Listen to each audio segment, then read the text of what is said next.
Mathabhanga girls high স্কুলে অনুষ্ঠিত হচ্ছে পাড়ায় সমাধান প্রকল্প ক্যাম্প। সোমবার বেলা 1টা নাগাদ এই ক্যাম্পে বিভিন্ন রাস্তাঘাট নির্মাণ সহ মুখ্যমন্ত্রী বিভিন্ন প্রকল্পের সুবিধাভোগের জন্য মাথাভাঙ্গা 5 নম্বর ওয়ার্ডে 263 ও 264 নম্বর বুথে বিভিন্ন মানুষ অংশ নেন। এদিন সেখানে বিভিন্ন মানুষ আবেদন করেন এবং প্রচুর মানুষ সুবিধাভোগের জন্য আসেন।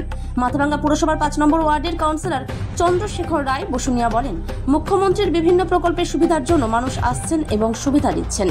আপনারা জানেন যে মাননীয় মুখ্যমন্ত্রী মমতা ব্যানার্জি নতুন একটা প্রকল্প আমার পাড়া আমার সমাধান, সেটাকে সামনে রেখে আজকে 5 নম্বর ওয়ার্ডে 263 এবং 264 নম্বর বুথে আমার পাড়া আমার সমাধান প্রকল্পের ক্যাম্প বসেছে এই গার্লস হাই স্কুলে। এবং সেখানে সাধারণ মানুষরা ওয়ার্ডের তাদের বিভিন্ন সমস্যার সমাধানের জন্য তারা এসেছে। কেউ বা রাস্তার জন্য আবেদন করেছে, কেউ ড্রেনের জন্য, কেউ অঙ্গনওয়াড়ি সেন্টার হোক এরকম আবেদন করেছে। এবং এছাড়াও অন্যান্য সব সামাজিক প্রকল্পগুলো যেগুলো রয়েছে, আপনার বার্ধক্য ভাতা থেকে শুরু করে বিধবা ভাতা থেকে শুরু করে অন্যান্য যেসব প্রকল্পগুলো রয়েছে সেগুলো নিয়ে মানুষজন এখানে এসেছে। এখানে মোটামুটি কতগুলো প্রকল্প এখানে নেওয়া হয়েছে?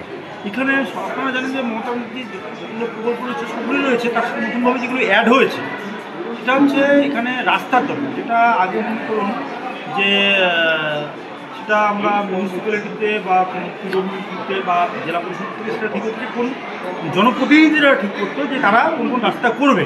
কিন্তু এবার এখানে মানুষ সরাসরি তার বাড়ির সামনের রাস্তাটা যদি সেটা পাওয়ার যোগ্য হয় বা রিপেয়ারিং করার যোগ্য হয়, সেটা কোনো জনপ্রতিনিধি মারফত না, তারা ডাইরেক্ট এসে জানাতে পারছে। এবং এখানেই আমাদের মাননীয় মুখ্যমন্ত্রী যে সবার গণতন্ত্র যেটা রক্ষা করার চেষ্টা করেছে, সেটা এখান থেকে বোঝা যাচ্ছে। মানে সব লোকজন আসছে? হ্যাঁ, লোকজন আসছে, অনেক লোকজন আসছে যাচ্ছে এবং সারাদিন রয়েছে ক্যাম্পটি, এবং আরও লোক আসছে। নামটা কি?